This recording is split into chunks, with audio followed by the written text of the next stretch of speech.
Welcome back. We're talking about refugee resettlement and also new Americans coming to our community. We have 3 new Americans, 1 a refugee with us tonight. Hakun, I want to address something. There was an article where a local media organization was saying, oh, you know, if you're not all open arms to refugees and whatnot, you're a xenophobe and a racist.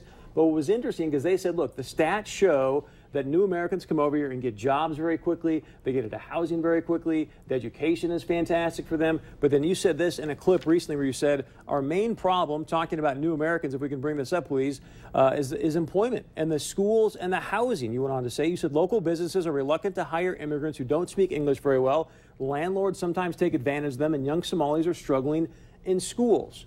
Give us more clarity on what you're saying there, please.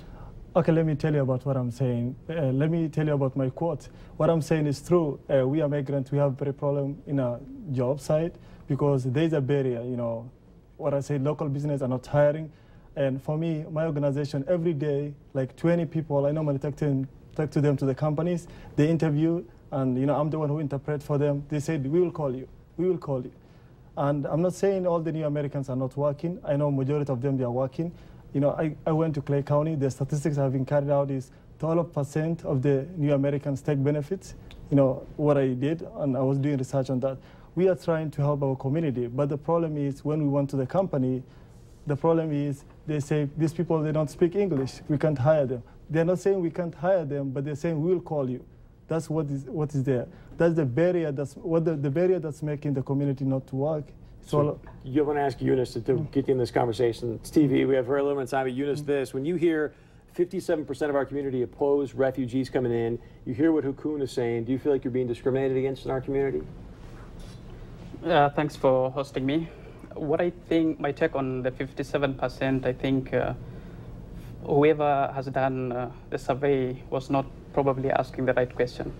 So let me be very specific. They were asked, do you support or oppose the continued resettlement of refugees in the Fargo-Moorhead area? Actually, that question could have been rephrased in another way.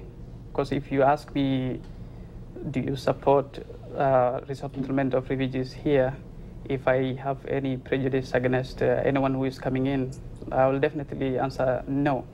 But that's what I'm asking you. I mean, this was a pretty clear question. Yes. And based on the responses, do you feel like you're discriminated against in our community? This is a stereotype.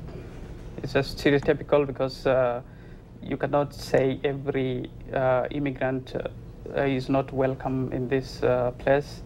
This is a clear picture that you don't want anyone to be living amongst you. And these people are running. And that's what I'm asking you. How do you feel about that? Yeah, I feel bad about it. That's obviously.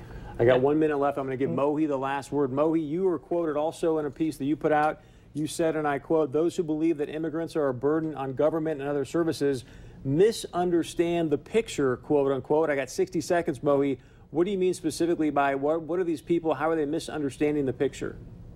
Absolutely. Chris, I do agree with your guest. You know, I think the survey itself did only focus on a specific aspect, like, do you agree with refugees being here? How about we include in the survey itself asking people about refugees' achievements, the businesses they began in Fargo, the universities they go to graduate, and even there are teachers at NDSU University. My chemistry professor was a refugee at NDSU. So we have more than 15 businesses in Fargo began. So, and Mo, just because of time, I don't mean to cut you off, sir, but what I'm hearing you say is, hey, Chris, let's have more accountability. I recently had Chief Todd on our show, the Fargo police chief. He said, Chris, we can't even break down crimes based on ethnicity and or refugee status.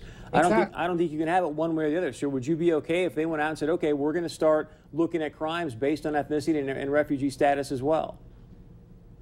Yeah, I mean, there should be breakdown of the, it would help, I mean, not to categorize people and stereotype people, but it can be useful. You can use that, absolutely. But Chris, my point is that, yes, there are problems, challenges facing the community, and the best way for all of us to deal with them is coming together as community. And address those issues to find a way of dealing with them, and instead of just accusing people. And that's the thing, and I don't mean to cut you off, sir, but we do have to go, but I don't think there's, when you do a poll, it's not about accusing people. What I'm asking you three, because what I'm hearing you guys is sort of deny the results of a survey.